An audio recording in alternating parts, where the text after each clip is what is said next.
So I am now joined by a very special two-time recurring guest, friend of the show, Todd Dybas. You can hear his nightly Inside the Nationals Clubhouse shows on the Clubhouse app. Highly, highly recommend them. Todd, it's great to see you again. Hey, Justin, how are you? I'm great, man. So I wanted to do 2021 season is a couple weeks away. I want to do a hmm 2021 Nats preview with you. Hit on some of the bigger storylines that are going on right now before the season gets going and spring training still kind of going on. First up is the rotation. We've seen the Nationals rotation, what it can do when it's firing on all cylinders. 2019, 2020, not so much. Yeah. 2021 though, we got Strasburg coming off the wrist thing. Like, what have you seen from Strasburg this string, and are you optimistic that we'll have a full year of healthy Stras? Yeah, it's been a strange setup because they've been doing a lot of stuff on the backfields down there. We've only, we're recording this on March 10th, so we've only seen Strasburg in a spring training game once, but sounded quite effective. We won't get into the fact that it wasn't on TV, so it made it hard for lots of people to see what was actually happening. But his line looked great. What he said afterward about how he felt, what David Martinez said. Max Scherzer's second start also went very, very well earlier today on the day that we're recording this. So, those things is still spring training, but it's fair to be optimistic when those things happen, especially with Strasburg, because if he's not there, you saw how quickly things can crumble, and there was a great example of that last year when he threw just 5 innings, and then they were basically in trouble with the rotation from then on. I saw the video clips that somebody had tweeted out. He looked good. I think he set down 4 of the 5 guys he faced or something or struck out 4 of the 5 guys. Do you see him being able to, slowly get ramped up, and are they taking him kind of slow in his process?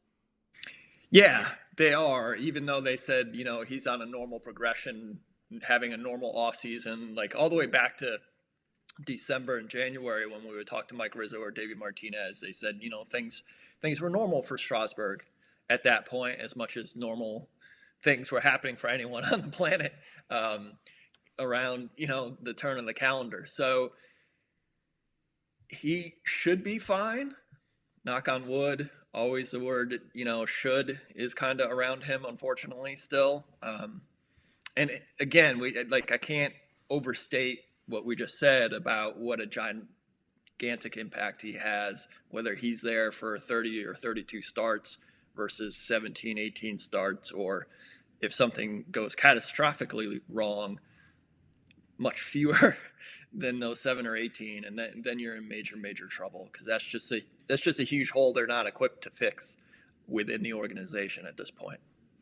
Right. And, help was on the way this offseason. They brought in John Lester. I love that signing. I think he's the best number 4 starter in all of baseball. But he had this surgery to remove his parathyroid gland. I didn't know what that was, so I had to do a little research on that to begin with. But, I keep hearing everybody's kind of downplaying it, just this minor thing. Should we worry about Lester injury-wise this year, or do you think there's kind of be a little bit more cautious with his workload? I think, he's basically going to be a 6-inning pitcher. What they want from him is to be on the mound as many times as possible versus how long he's lasting in a game, right? I think they're much more focused on number of starts as the important number for him versus total innings. And plus, he's 37, so you don't want him throwing into the 7th or forcing him into the 7th or later all the time. And that's not how the game works anymore anyway. People are coming out after 6 innings all the time, no matter how good they're doing or who they are in a lot of respects. So in his case, I think that's always going to be the focus. Can he get out there every 5th day? And then when he is out there, can he make it to the 6th? That's how they're going to manage him. It was interesting to see him today on the Zoom because he had the incision mark, and it's like this partial smile across the middle of his neck, this red mark where the incision was from the procedure, because the procedure was only last Friday.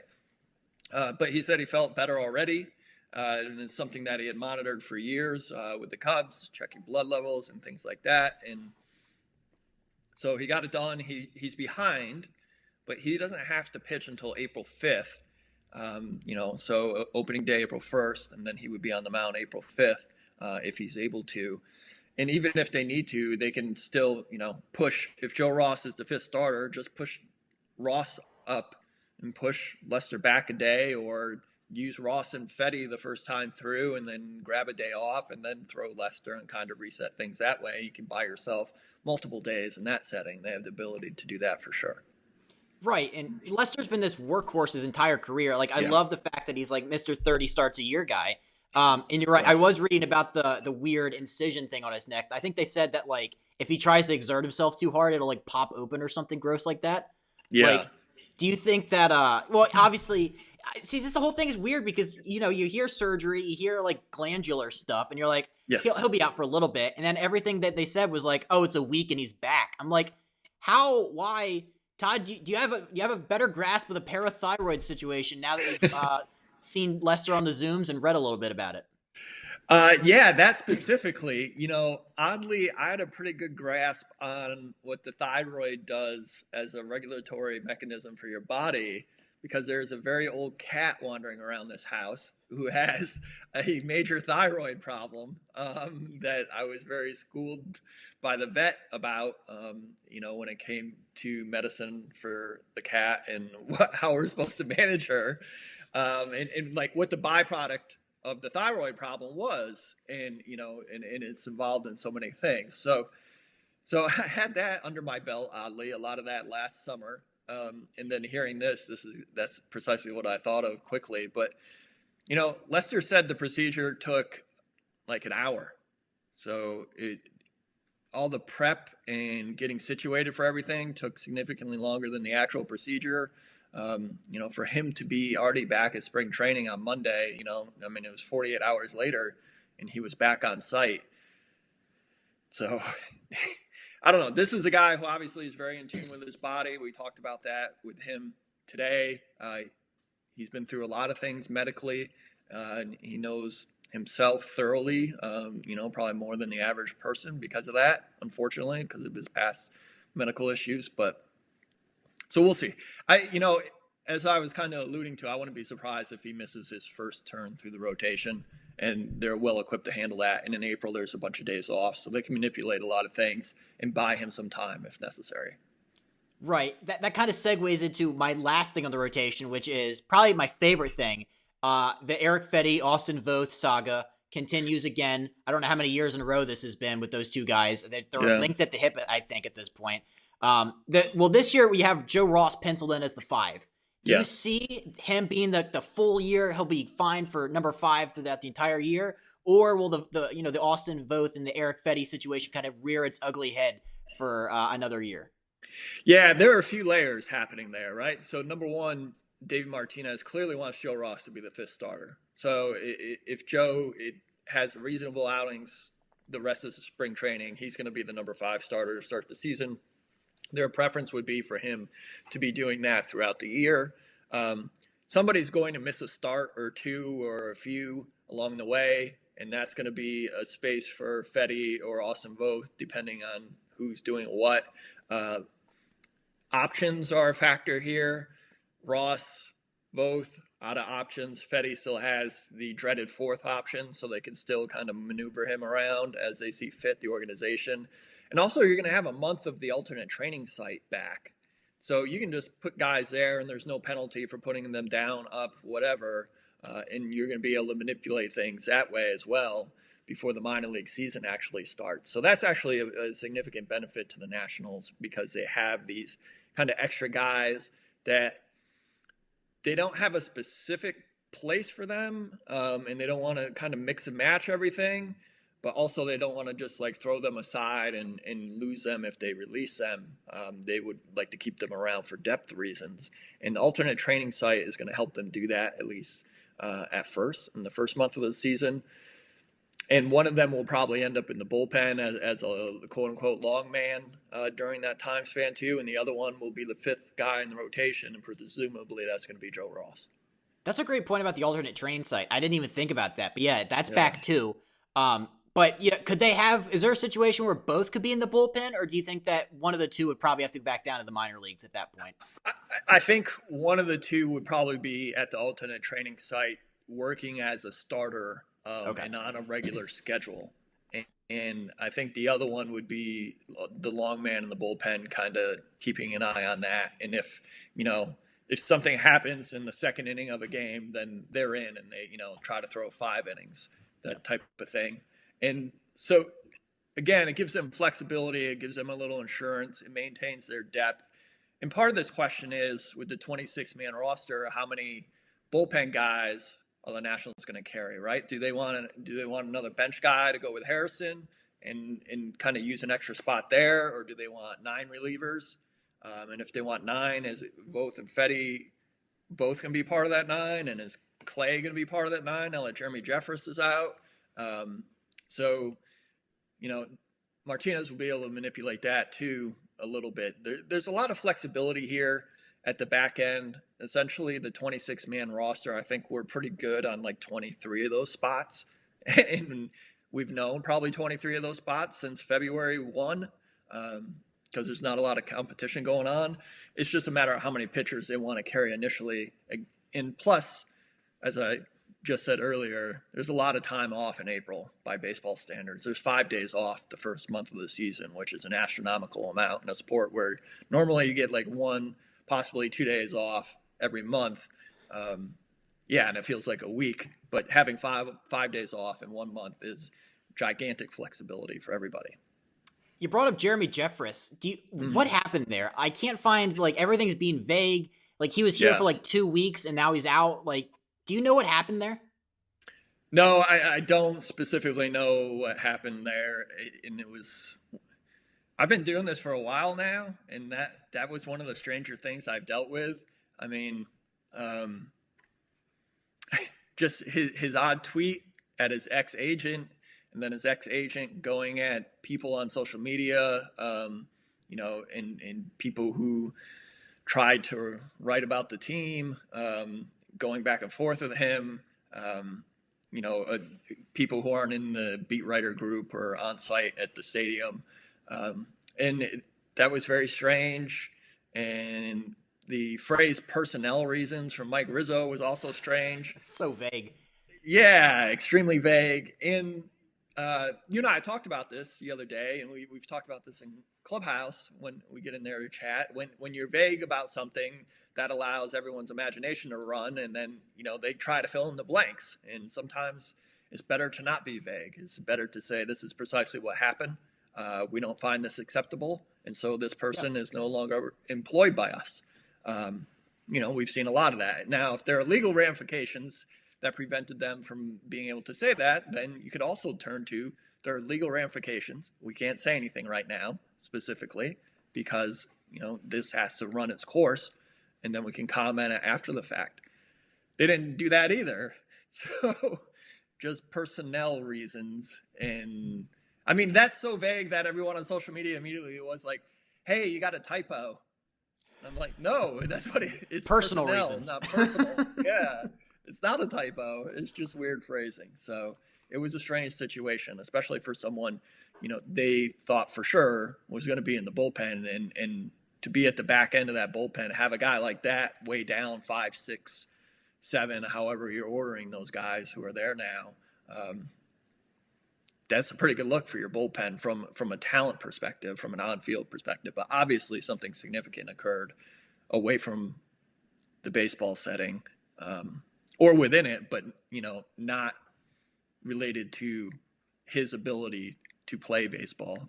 Something happened, and he's no longer there. Well, you know what this means? This just opens the door that much wider for Dakota Backus. This is the number 1 Dakota Backus podcast.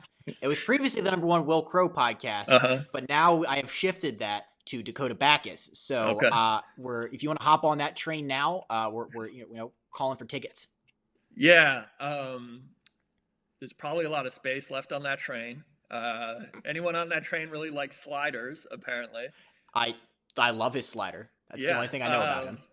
He's actually a pretty interesting guy to talk to when things were normal at the start of 2020, and we were down there, and he was in camp finally after being in the minor leagues forever. He was interesting to talk to because he kind of realized how he had to adjust himself in order to be successful and try to get to the upper rungs of the minors and then finally get a chance in the major leagues, which is what happened eventually last year in the shortened season. I remain surprised that he was never called up in 2019 when the bullpen was terrible and he was doing well for Fresno. Like, you had nothing to lose to bring him up, and they never did. And that was always odd to me. They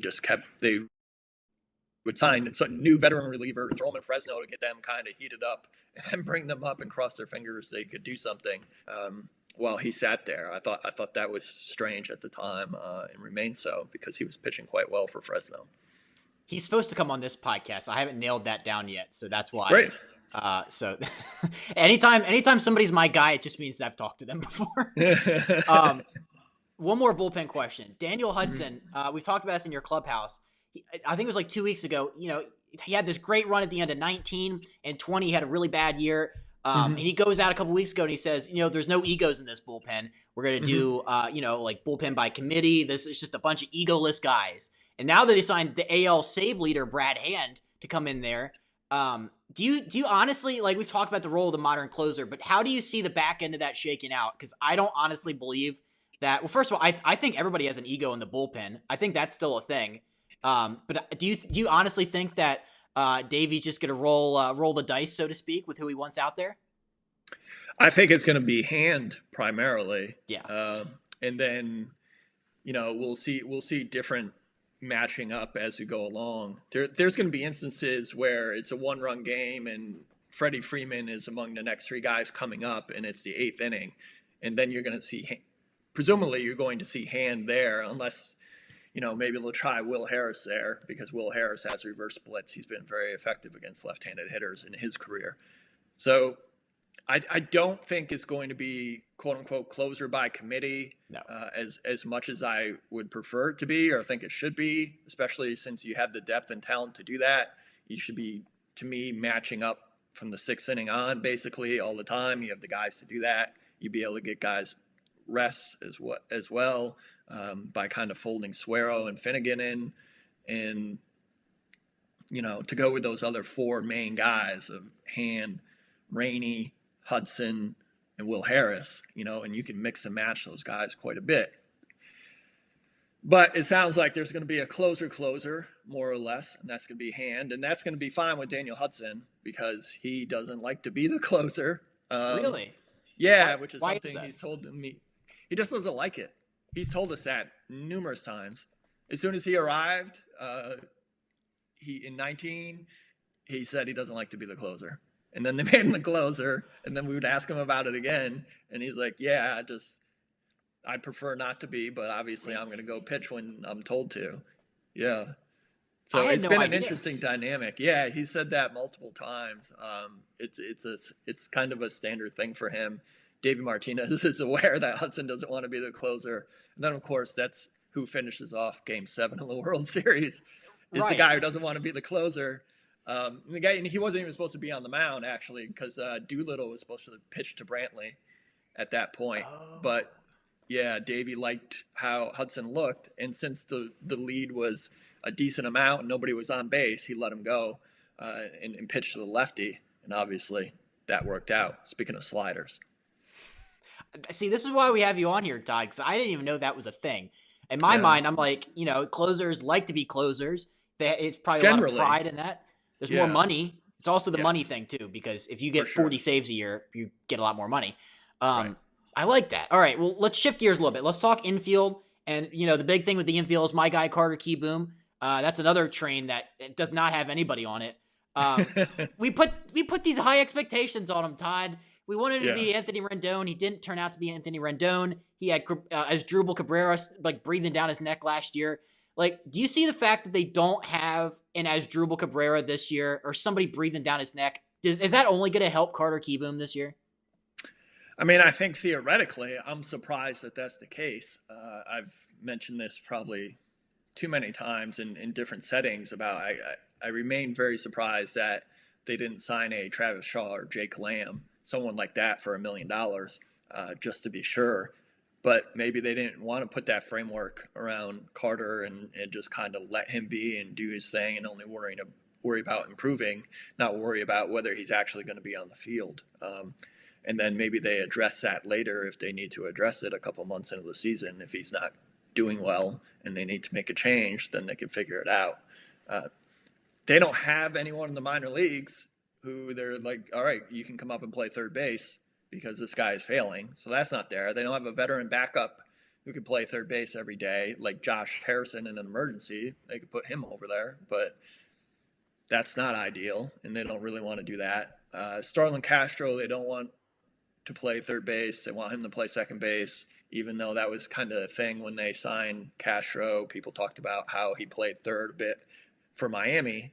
That was just out of necessity. Like, no one was like, this is a better idea to move Starlin Castro from second to third base, right? No one said that. It was like, we have a situation, what are we going to do? So they put Starlin Castro over at third base. So yes, he has played third base. He has functionally played third base. Yes. But they don't want him over there. They just don't. So, it's a different kind of pressure, I guess, on Carter because there is no safety net. He's it. And so maybe that helps him mentally to understand I'm just going to go and do my thing and there's no one like right there. If I go 0 for 3, I play the next day. If I go 0 for 3 again, I play the next day. And that's kind of beneficial. And that's something that he's mentioned in the spring when we talked to him is never before in his life had he thought that if he had like an 0 for day or a couple of them, that he wouldn't be back on the field in very short order because, he just would go back out there and course correct and have 1,000 OPS in AAA, right? You're not going to bench that guy. But in the major leagues, it's a different story, especially as you mentioned, as Asdrubal was a very capable player, a good defender at third, and a veteran hitter. So there was an option if Carter wasn't playing well. And this year there's not. So he needs to perform. Yeah, the only safety net I've heard is, right, they're like, oh, we'll just put Starlin over at third and we'll put Luis Garcia back at second. That's not happening, yeah. That's not going to fly this year? No, I mean, barring an extreme emergency situation, no. I mean, could they do that for 5 days? Sure. Would they do that for 100 games? No. I'd be astonished if that's how it played out. A lot of people have played. Remember, Ryan Zimmerman and Trey Turner played the outfield, right? That's true. People end up in positions out of necessity, not because they want to be there, not because anyone else drew it up. They would prefer them to be there, but stuff happens. It's a very long season, as we all know. I like it. All right, one more thing, and then we'll do some rapid fire prediction version. Mike Rizzo said this week that he will make an extension offer to both Turner and Juan Soto. Turner said he wants to be Nat for life, so shout out him. Soto's playing a little close to the vest right now, but what are the odds that either of these deals get done this season or if at all? Yeah, I don't think either will get done this season. That would surprise me. And, if I had to pick one of the two to possibly occur, I would pick that Trey Turner would maybe sign an extension before he hits free agency, but I don't think that Juan will.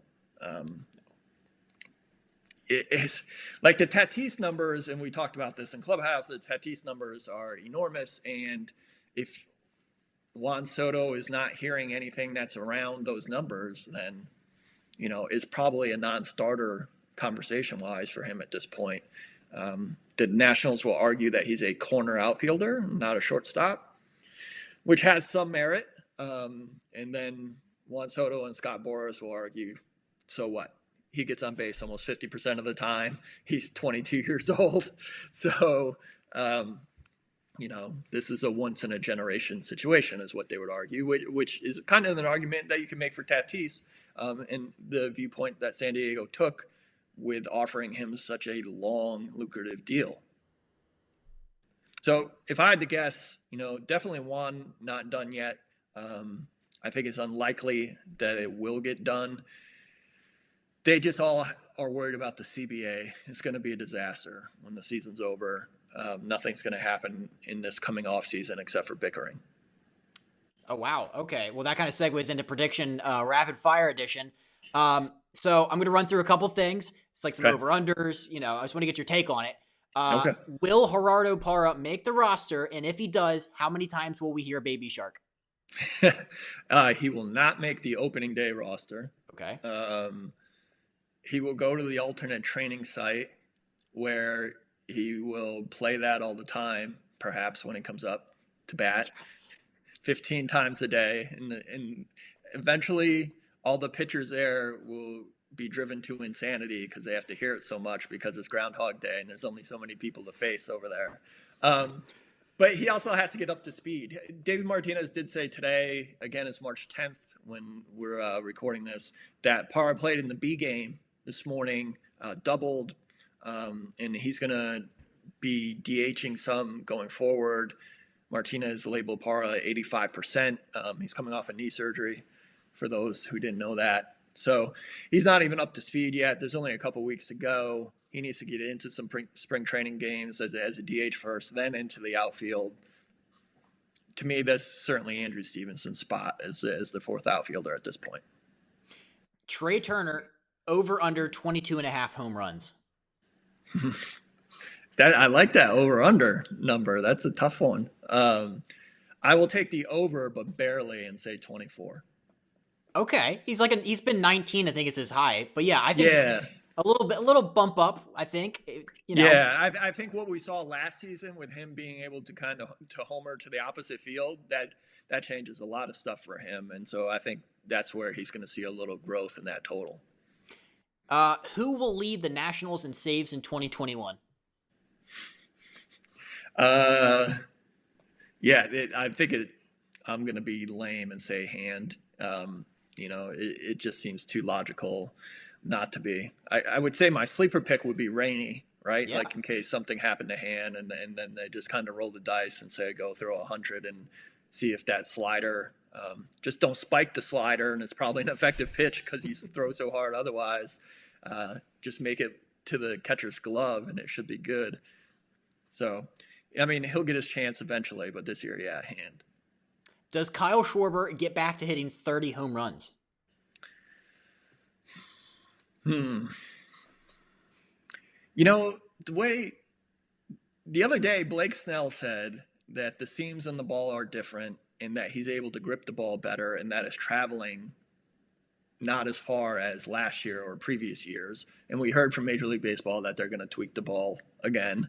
And so, I was going to say 30 home runs isn't really the number that it used to be because the ball is flying to the point where we're seeing in recent years, we're seeing swings that were resulting in home runs that were making me think of the steroid era, except theoretically none of these guys are on steroids, but these, you're seeing kind of like either all hand swings or stuff that's down and away and people are hitting it out to the opposite field. And you're like, and it's not Stanton, right? It's not Giancarlo Stanton doing this. It's just like a solid player. And you're like, this is not the kind of power you should be displaying. Something's up here.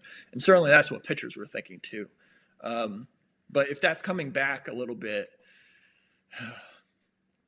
I'm going to say, I'll hedge per usual, and I'll go just under. I'll say he's not 30, but he's like 27. Tell me why I read that Nationals Park is considered a hitter's park. Has that always been the case? I think it's an even park. I think it's down the middle. Yeah, about as close as you can. And yeah, I don't view it as a hitter's park, maybe to power, but there's some good alleys to work with there. The gaps, and down either line, especially if you're a left-handed hitter, that's when Bryce would hit it in the upper deck, that's a shot, right? Just in general to reach the upper deck, but it also wasn't like 480 feet away. And that kind of tells you the specs down the line there are pretty forgiving for a left-handed power hitter as well. So yeah, to me, it's a pretty even park. I think it's a pretty fair park for sure. Will Carter Kieboom keep his job the entire season? This is a really difficult one because, as we just talked about, there's no clear replacement for him. So if they have to do something, the question is, where would that come from? And that they're so adamant that in the offseason they didn't sign a veteran as insurance, and even if that guy didn't make the opening day roster, you just put him, in Fredericksburg, I guess, to start. Makes me think that they're just going to ride this out almost at all costs with Carter Kieboom, especially since the way things are constructed, his offensive work will not be a gigantic factor in whether the offense is successful, right? Like if he's successful offensively, it's going to be a significant bonus. Yeah. But you need Trey and Juan to be the same guys they have been. You need Schwarber to bounce back. You need Josh Bell to be 2019 Josh Bell, the first half of 2019 Josh Bell. And Zim, when he plays, to be effective. Starlin Castro to be the guy he was a couple of years ago in Miami. The reason that you signed him, you think he has some kind of sneaky power and he could hit 25 home runs at second base. And in theory, they argue that if Gomes plays more, his offense is better. And there's math to support that, but he's also getting older and he's a catcher. And if he plays too much, then you worry about diminishing returns there. So like all the weight of the offense is sitting with those guys. It's not sitting with Carter Kieboom, which I think is something that will give him a lot of rope, as well as his defense definitely improved during the course of last year to the point where he was pretty serviceable at third base, which was a gigantic surprise, I think, to a lot of people. So if his defense is fine, acceptable, and what he's doing at the plate is not atrocious, then I think he survives for a while because they're not going to be super dependent on him to do certain things. They can kind of ride it out because they have these other guys. I like it. Last one. Fans in Nationals Park before or after the All-Star game? Oh, before. Okay. Yeah, I think before. We've talked about this a lot in Clubhouse, and there was more stuff happening today and recently, with the Camden Yards announcement from Governor Larry Hogan, Governor of Maryland, saying that Camden Yards could be 50% in the state's view to start. That's going to also be dependent on what the city wants to do. And then we heard today that the Rangers are going to be 100% for the last two exhibition games and opening day. So, obviously there's different political climates, different places, and what's happening with the virus also varies in different places. I would suspect that a little bit, just kind of the course of the narrative will influence this. And I wouldn't be surprised if we saw fans in the stands opening day at Nationals Park. Just not a lot of them. I'll take it. I'll take literally anything. Yeah. You and Max Scherzer both. Yeah. Max and I we're simpatico on that. Yeah. Todd, this is a lot of fun. Thank you so much for coming on. Sure. Check him out on Clubhouse, on Twitter, Todd Dybas. And man, thank you so much. This has been awesome.